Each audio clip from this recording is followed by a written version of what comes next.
try to tell me, Crow.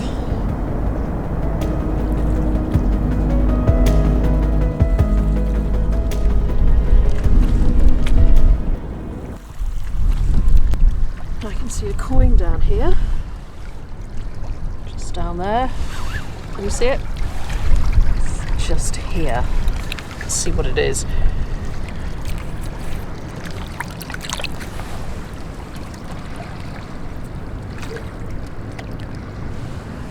Bit difficult to tell at the moment.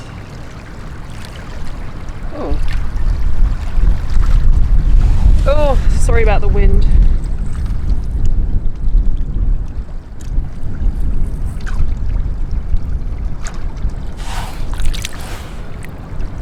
It looks like a nice one anyway. I shall put that in my bag and take a look when I get home. Give it a little clean. You can just see some lettering around the edge there.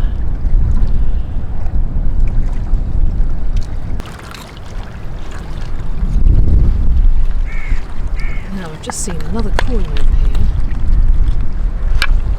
Let's see what it is. It's down here. Here it is.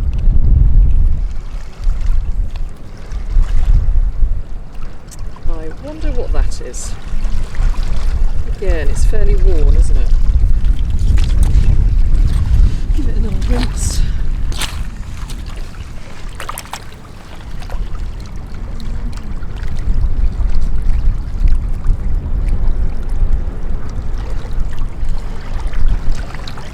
A little clean up and we will be able to see what that is.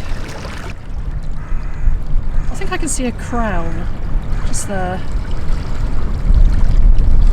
Woo. I have just spotted a clay pipe stem poking out here, and it definitely has a maker on it just there. Now, is it going to be a bowl as well, or is it just going to be the stem? Do you know what? Initial testing, I'm pretty certain that there's going to be a bowl here. It's great news. Let's pull her out. Yes, there we are. That's great. And it's got the added bonus of having a maker, which is just great. So exciting. Oh, wow.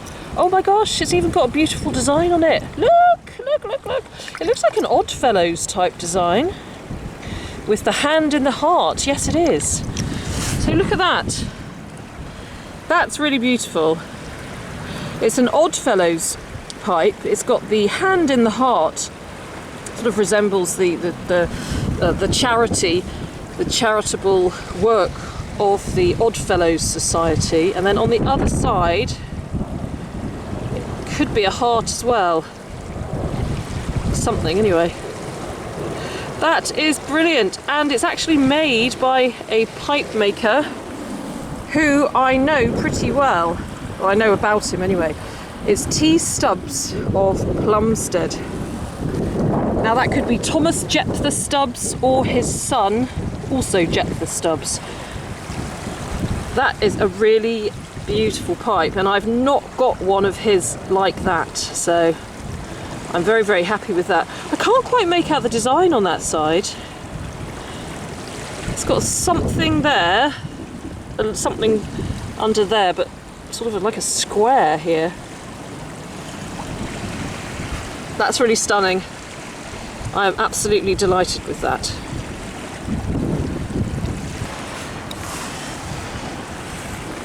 Now, what is this?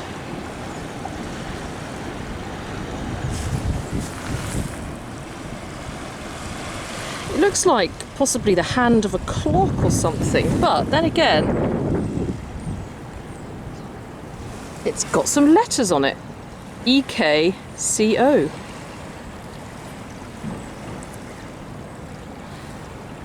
What a mystery. Do you know what that could come from?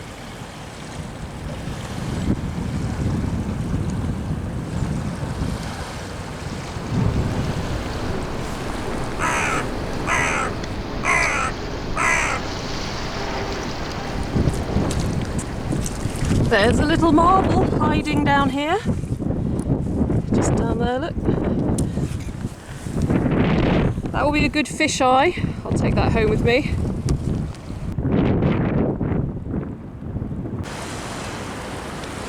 So I just want to show you something which I just pulled out of the mud.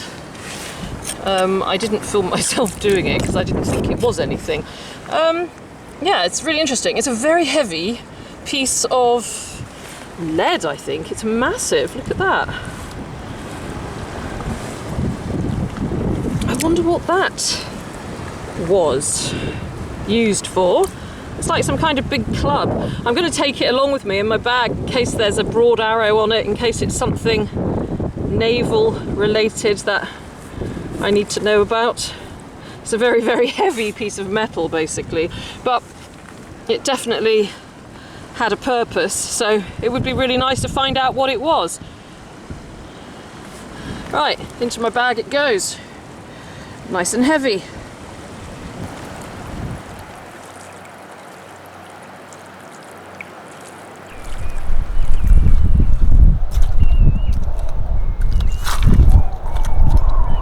Look at this. Isn't it beautiful? It's broken in just the right place. Look at that lovely bird. And now, ladies and gentlemen, girls and boys, and anyone else who's watching this, the wind has picked up. And so to save your ears, I'm going to do a voiceover, trying my very hardest to replicate exactly what I said at the time of filming.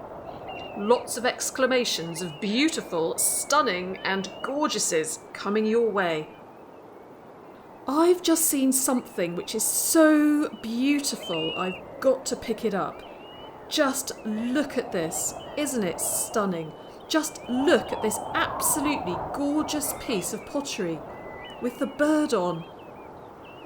Look at that.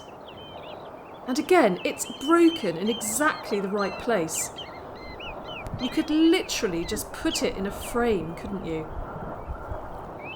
Oh my gosh, I just looked down, right, as I was putting this bird down, and you'll never guess. Oh my gosh, I'm sinking. Look what I've seen here. But this one is very special. This one is beautiful. It's got like a coat of arms on it. Oh my gosh. This is stunning. This is an armorial clay pipe with a long stem, practically unheard of. Oh my goodness, this is extraordinary, absolutely extraordinary. Just look at that. That's beautiful, absolutely beautiful. Oh my goodness. Well, I don't know what to say. This is miraculous. Let's hope I can get this home without breaking it. Woo! I have seen a bottle. So, let's have a look and see if there's anything on it. I can feel something on the side. Yep, London. Oh, it's my long lost relative, A.J. White.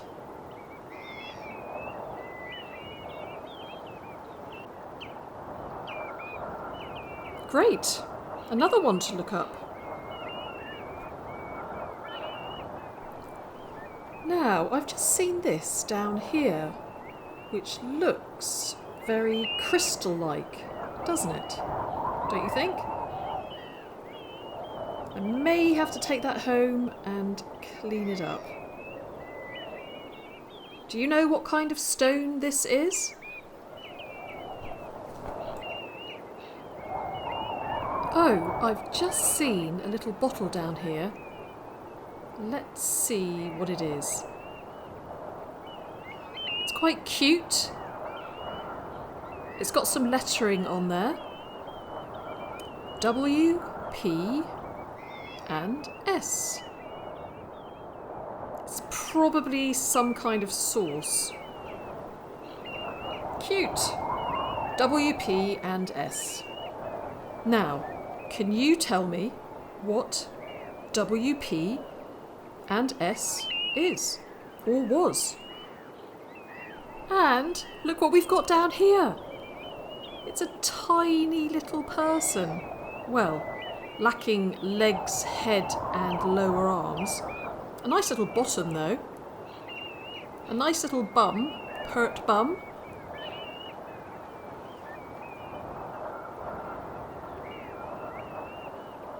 How cute is that?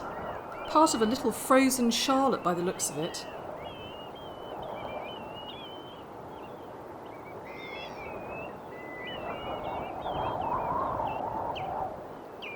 Fancy walking around with no clothes on the Thames.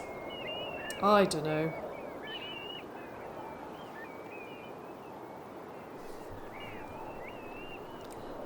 Now, what is this? That's interesting, isn't it? It's so delicate. It's like porcelain.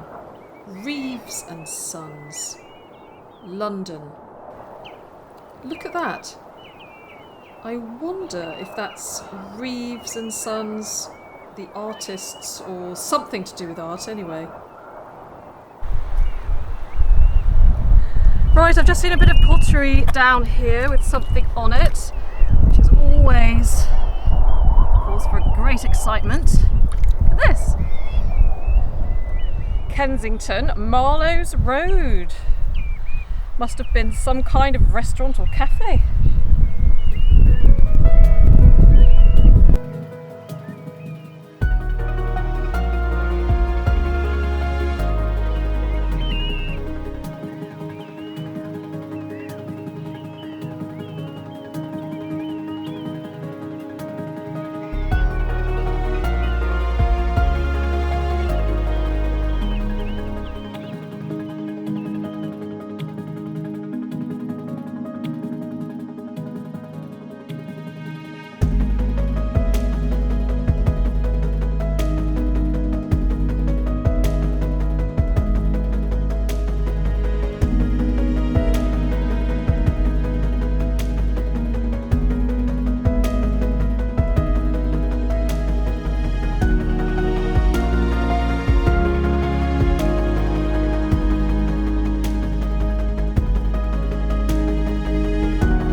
What is this? This looks like some form of modern offering. I want to see what's on it. Have a look.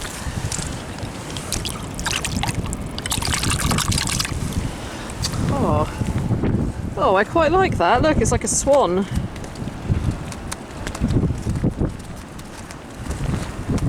I think I'm going to take that one.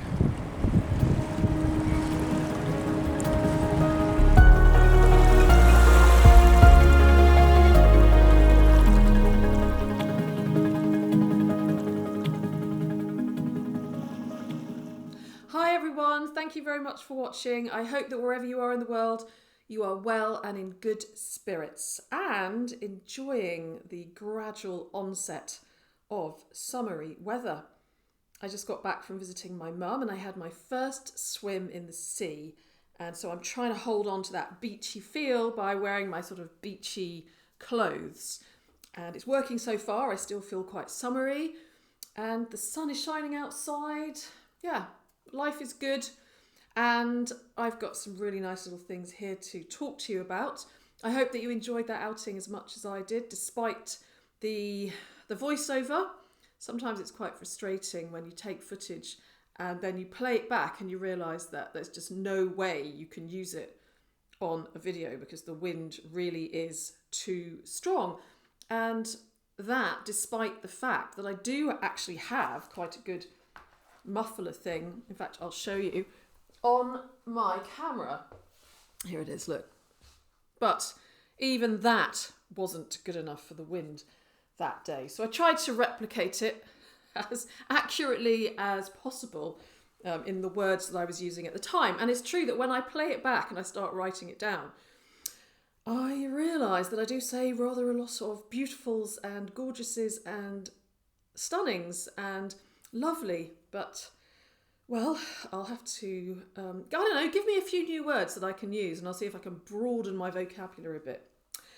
Anyway, so I actually want to start with, I don't know, the most intriguing piece here, and certainly the heaviest and largest. So you probably guessed what it is. It's that huge piece of metal which I pulled out of the mud. I almost left it behind, but I'm glad I didn't, because look, here it is, and it's very, very heavy. Believe me, you would not want to drop this on your toe. But anyway, what is it? Or maybe some of you know. I was really thrilled when I got home and I got the mud off, and I saw that actually, as I had mentioned when I got it out of the mud, that it does have a lot of broad arrows stamped on it. I don't know if you can see there. There's one here, for example. There's one. Let's have a look. Where's some more? There's loads of them. There's one there. There is one just there as well. Can you see that? Lots and lots of the broad arrow denoting government property. So this must have belonged to the Royal Navy at some point. And I have reason to believe that it is a sounding lead, which would have been used to determine the depth of the sea or the river or the waters where they were sailing. So it would have been attached to a long line. What's interesting is that there doesn't appear to be a hole here to attach the line, but looking at it, I think that it might be blocked up, or I don't know, maybe they made it but they didn't complete it. And because normally there should be a hole here, it would have been attached to a line like a rope, and then the bottom here there is like a tallow cap. It's like a shallow indentation which is full of wax, and actually there's still some in there by the looks of it, wax or tallow. And so not only was it used for determining the depth of the sea or the water, but it was also used to bring up sediment from the bottom to examine, to find out what was going on the bottom of wherever they were sailing across. So a sailor used to stand on deck and heave the lead or swing the lead. And so the saying, swinging the lead, actually comes from this sounding lead. And it now means that you're sort of shirking tasks, that you're a little bit lazy, because apparently swinging the lead was known to be a very easy task. So interesting, the amount of sayings that derive from maritime things like... Oh, now I can't think of any. Come on, help me out here. There are loads and loads. Oh, I know, cleaning the slate, or wiping the slate clean comes from log slates. There is also between the devil and the deep blue sea. That's related to when they put the oakum in between the seams of the wood on ships. There's absolutely loads of them. So this is just another one. Swinging the lead. Look it up. And anyway, what do you think? Do you think I'm right? And, I mean, I know that some of you watching out there are pretty good on all things maritime and naval, and so maybe you have an idea of how old this could be. I'm thinking probably the 1800s. What do you reckon? What next? Let's have a look at the two coins I found. Now, interestingly, they are both foreign. Now this one here is a 2.5 cents from the Netherlands, and it is dated 1877. So it is when William III of the Netherlands was king. And I was looking up a little bit about William III, and apparently he was a very, very erratic king. He wasn't particularly pleasant a lot of the time. So that is that one. It's always nice to find these foreign coins, particularly the older ones on the Thames foreshore. So that is a 2.5 cents from the Netherlands, 1877. Now this one here is a 3 pfennig from the Kingdom of Prussia. And funnily enough, they also had a William who was king at that time. It was Wilhelm I, the King of Prussia. And this coin is dated 1867. Now let's take a look at this strange little piece of metal here, which actually says Echo, E-K-C-O. Now I think that this could have come off of a vintage radio, but I'm not absolutely certain. I know there was a make years and years ago of radio with Echo as the brand name, but I'm not sure. So if you have any ideas on that, please let me know.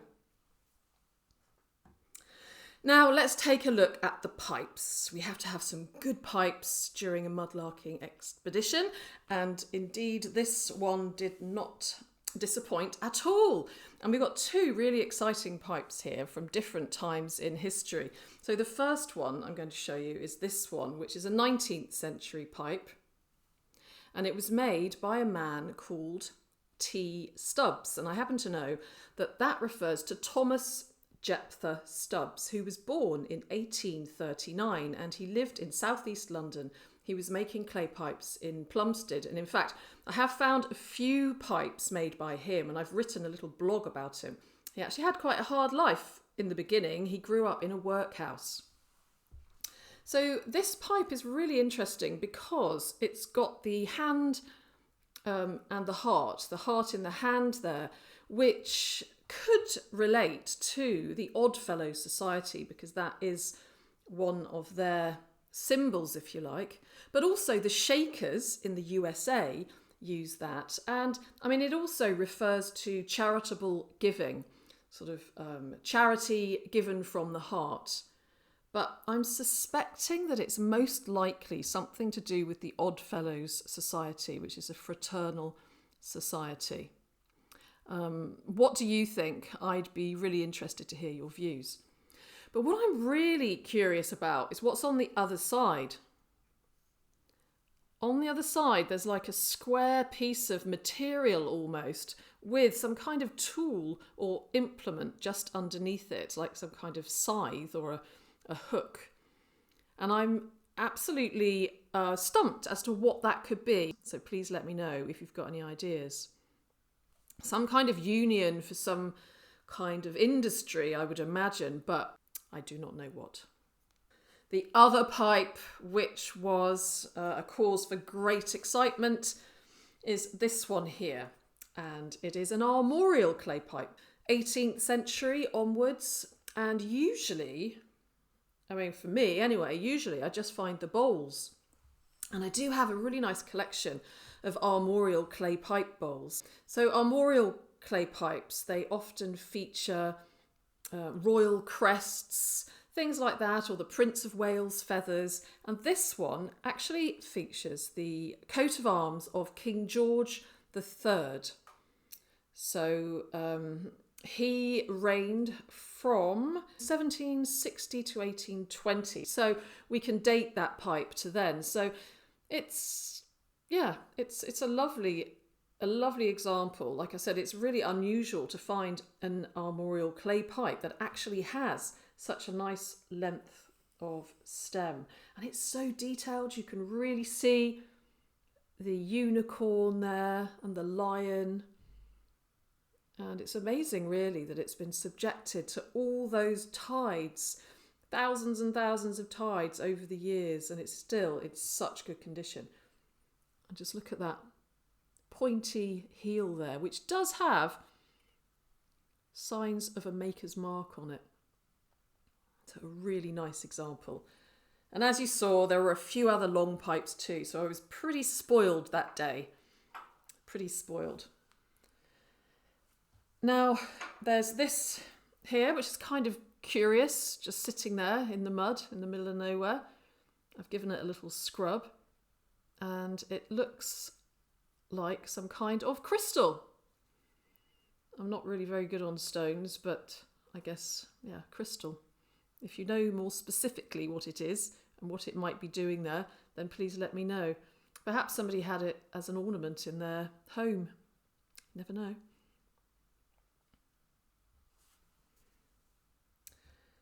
And the last thing I wanted to mention is this fragment of what looks like cup with Kensington Marlowe's Road on it. Now, I was imagining that this came from some kind of really nice upmarket cafe, because Kensington, it's all rather, nice in Kensington, South Kensington and all that. It's all a rather well-heeled area of London, should we say.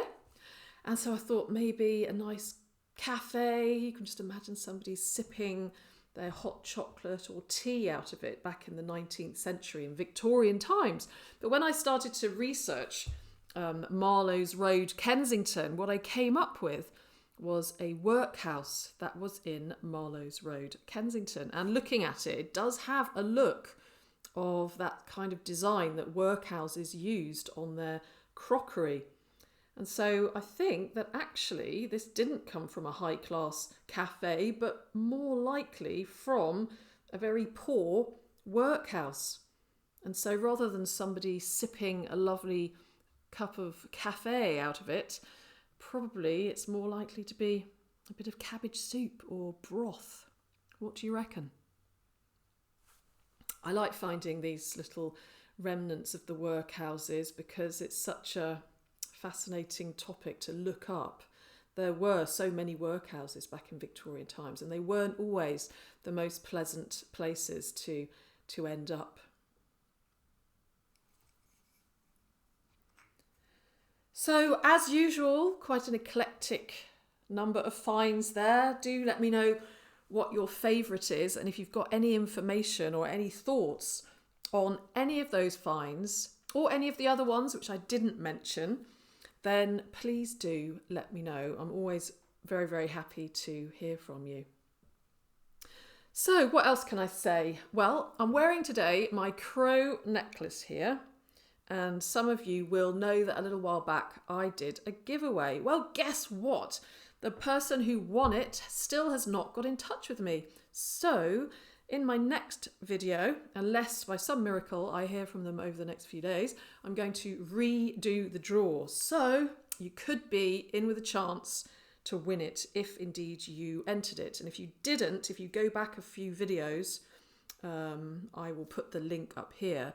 Go into there and have a go at winning it. You never know, you might be lucky. So if the person is watching this that won it, but you don't know you won it and you didn't watch the draw, then do go back and watch it, because you could be missing out on this lovely crow silver necklace. I'm also wearing another necklace here, which was gifted to me this week by a charming young man called Finley, who I met on the Thames foreshore. So I want to say a big thank you to Finley, and it was wonderful to meet you, and I hope you had a fantastic time metal detecting up in Sheffield and that you found some really good treasures. Well, I think that's about it from me. I am now going to go outside and go for a nice walk because the sun is shining and it's looking so lovely out there. So I hope that you go on to have a really lovely day and a great week ahead. Thank you so much for your comments and feedback. I always try to answer as many as I can, but I definitely do read them all. A huge thank you to everybody who has donated to my Ko-fi site or via Super Thanks. I really appreciate your donations, so thank you very much indeed. And thank you all for being you. And I'm sending you lots of love from London, and I'm really looking forward to seeing you again very soon for some more adventures on the Thames or elsewhere, searching for history. Thank you. Bye-bye.